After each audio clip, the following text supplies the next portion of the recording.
इस वीडियो में हम लोग एनसीईआरटी के प्रश्न को सॉल्व करेंगे। तो आइए प्रश्न को देखते हैं। तो ये जो प्रश्न है इसमें लिखा हुआ है, धातु को उसके ऑक्साइड से प्राप्त करने के लिए किस रासायनिक प्रक्रम का उपयोग किया जाता है। तो इसका जवाब जानिए। धातु को उसके ऑक्साइड से प्राप्त करने के लिए अपचयन रासायनिक प्रक्रिया का उपयोग किया जाता है। इस प्रक्रिया में कार्बन, सोडियम, एल्युमिनियम या कैल्शियम जैसे अपचायक का प्रयोग किया जाता है। यहाँ बताना चाहेंगे कि अलग अलग धातु ऑक्साइड के लिए अलग अलग अपचायक का प्रयोग किया जाता है। यहाँ प्रश्न है, जिंक, मैग्नीशियम एवं कॉपर के धात्विक ऑक्साइडों को निम्नलिखित धातुओं के साथ गर्म किया गया। मतलब यहाँ देखिए, zinc oxide, magnesium oxide, copper oxide, इनको गर्म किया गया है जिंक के साथ, मैग्नीशियम के साथ, कॉपर के साथ। तो यहाँ आपको बताना है कि कौन सी स्थिति में, है ना, किस स्थिति में विस्थापन अभिक्रिया घटित होगी। तो आइए इसका जवाब जानते हैं।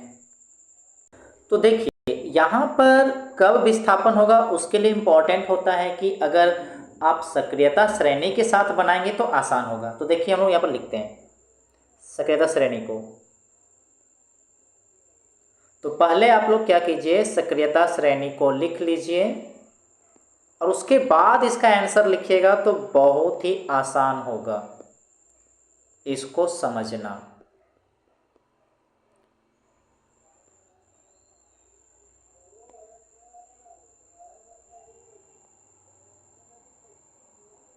अब देखिए इसका जवाब कितना आसान होगा। पहले क्या दिया है, जिंक ऑक्साइड यानी कि ZnO, ठीक है। तो अब यहाँ देखिए सबसे पहले जिंक, तो जिंक को हटा नहीं सकता, तो ये चीज़ तो यहाँ पर देखिए कुछ नहीं भरा है, ठीक है। अब यहाँ पर देखिए मैग्नीशियम, ये देखिए मैग्नीशियम ऊपर में है और जिंक नीचे में है, यानी हटा सकता है, तो ठीक विस्थापन होगा, विस्थापन होगा। अब यहाँ देखिए कॉपर जो है देखिए नीचे है, नीचे, ये इसको हटा नहीं सकता जिंक को, तो विस्थापन नहीं, ठीक है, विस्थापन नहीं होगा इस स्थिति में।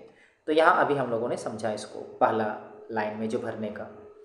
अब हम लोग सेकेंड लाइन में आते हैं, ठीक है। तो सेकेंड लाइन में क्या है देखिएगा, यहाँ पर मैग्नीशियम ऑक्साइड है यानी कि MgO है।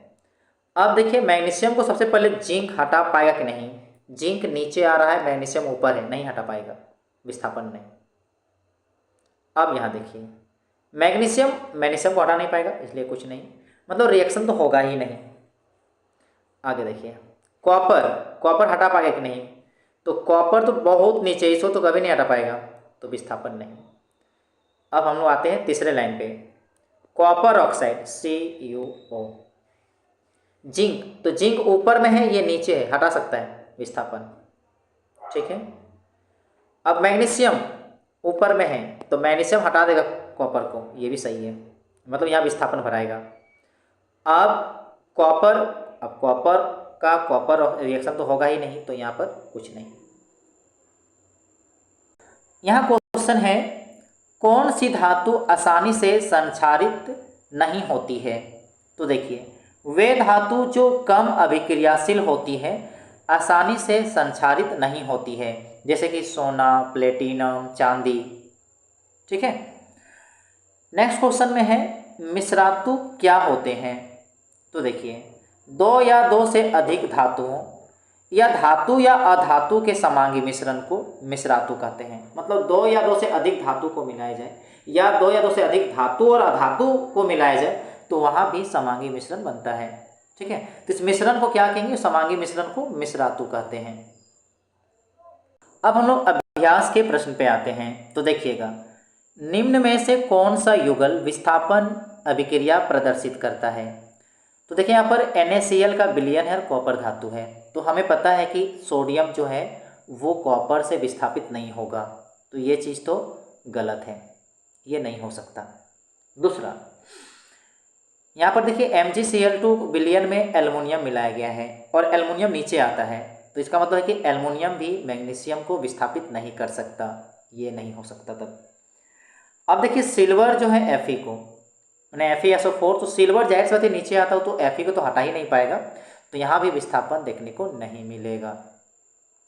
इसमें देखिए कॉपर जो है हटा सकता है, यहाँ पर देखिए AgNO3, क्योंकि Ag जो नीचे आता है, ये नीचे आता है तो इसको हटा सकता है, मतलब इसीलिए यहाँ पर क्या बोल सकते हैं कि हाँ यहाँ यही चीज़ जो है वो विस्थापन अभिक्रिया को प्रदर्शित करता है।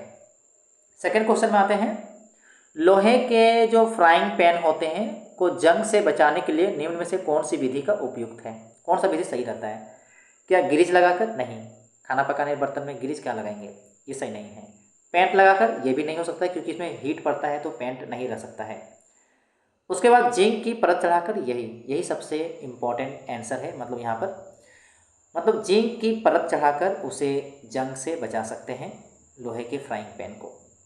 तो यहाँ पर ऑप्शन सी सही होगा, और इसमें जो था इसमें ऑप्शन डी सही होगा।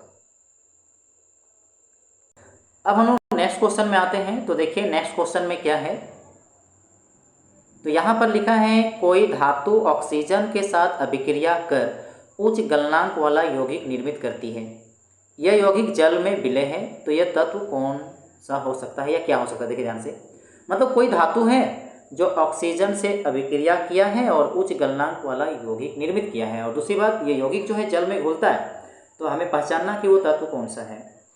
तो यहाँ पर आंसर जो होगा वो कैल्शियम होगा, क्योंकि कैल्शियम एक धातु है जो ऑक्सीजन के साथ अभिक्रिया करके उच्च गलनांक वाला यौगिक बनाता है, और वो यौगिक जो होता है जल में घुलता है, और यौगिक जो बनता है वो कैल्शियम ऑक्साइड बनता है।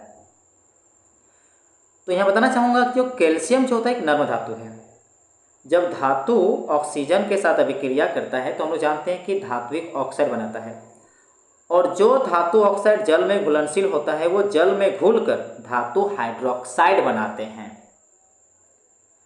अगर हम इन तीनों की बात करें, कार्बन, सिलिकॉन और लोहा का, तो ये ऑक्सीजन से अभिक्रिया करके जो यौगिक बनता है वो जल में नहीं घुलता है।